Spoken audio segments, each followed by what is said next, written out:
دوستو 21ویں صدی یعنی آج کا ایلن ماسک دنیا کا سب سے امیر ترین انسان ہے جس نے دنیا کے مختلف بزنس سے دولت اچیو کی ہے۔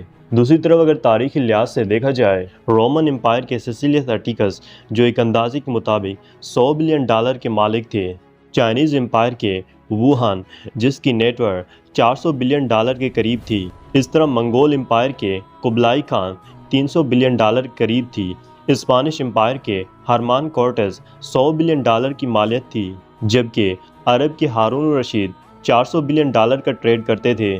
دوستو یہ تھا ایک ایسٹیمیٹڈ اندازہ کہ تاریخی انسان کتنے بلینئرز تھے۔ اس طرح مسلم دنیا کی آخری امپائر خلافت عثمانیہ کی بات کریں جس نے بڑی تعداد میں عرب پتی لوگوں کو وجود بخشا، جس طرح سلطان دی میگنیفیسنٹ خلافت عثمانیہ کا ایک عظیم سلطان جس کے دور میں خلافت عثمانیہ کا گولڈن ایرا شروع ہوا۔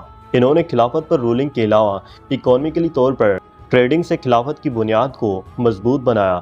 اس طرح سلیمان دی میگنیفیسنٹ کی نیٹ ورک کی بات کریں، یہ تقریباً $200 بلین کے مالک تھے۔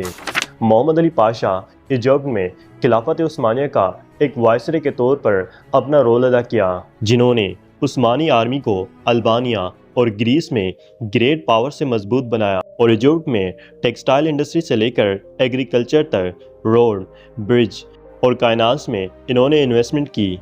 انہوں نے عثمانیوں کو معاشی طور پر مضبوط بنایا اور ان کی نیٹ ورتھ $250 بلین کے قریب تھی۔ سلطان عبدالعزیز خلافت عثمانیہ کا 32واں سلطان، جنہوں نے خلافت عثمانیہ میں ماڈرنائزیشن کی شروعات کی، جیسے تعلیم کے لیے modern school, universities, judicial reform, railway line, telegraph line, یہ سب کچھ سلطان عبدالعزیز کے دور میں ہوا۔ سلطان عبدالعزیز بزنس اور ڈیلنگ کے لحاظ سے اپنی ایک الگ پہچان رکھتے تھے۔ سلطان عبدالعزیز کی نیٹ ورتھ $350 بلین کے قریب تھی۔ کلوسٹی گلبینکن 20ویں صدی کا امیر ترین عثمانی اور امریکن بزنس مین جو اپنے مختلف بزنس فیلڈ میں اپنا ایک الگ نام رکھتے تھے۔ یہ 20ویں صدی کا مڈل ایسٹ کا کنگ بزنس مین تھا۔ مڈل ایسٹ کے مختلف ایریاز میں کمپنیز سے مل کر انہوں نے پارٹنرشپ کی، جس طرح shell, Royal Dutch, stand oil وغیرہ۔ ایک اندازے کے مطابق انہوں نے $200 بلین کی انویسٹمنٹ صرف آئل میں کی۔ ان کا پروفٹ الگ تھا۔ آئل کے علاوہ اوٹمن بینک کے فاؤنڈر اور میجر شیئر ہولڈر تھے۔ اس طرح بینک آف استنبول اور امپیریل بینک میں ان کی انویسٹمنٹ تھی۔ اس طرح استنبول میں properties, commercial resident, London properties, Paris کے ساتھ ساتھ یورپ کے میجر سٹیز میں ان کی جائیداد تھی۔ ٹرانسپورٹیشن میں شپنگ لائن کی اونرشپ، یورپ اور عثمانیوں کو ملانے والی ریلوے نیٹ ورک میں ان کی investment, agriculture farm, manufacturing, textile, food processing ان کے کنٹرول رہا۔ اس طرح اوٹمن کے آخری ٹائم کاروبار ان کے کنٹرول تھا۔ عثمانیوں کے سارے ڈپارٹمنٹ سے فیس سے لے کر انویسٹمنٹ تک انہوں نے پیسے وصول کیے۔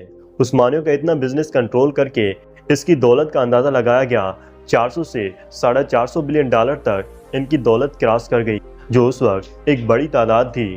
گلبینکن ریلیجس طور پر ایک آرمینین عیسائی تھا اور ان کی پیدائش استنبول میں ہوئی۔ جب اوٹمن کا خاتمہ ہو رہا تھا تو یہ یورپ چلا گیا۔ 86 سال کی عمر میں لزبن، پرتگال ہارٹ فیلئر کی وجہ سے ان کی موت ہو گئی۔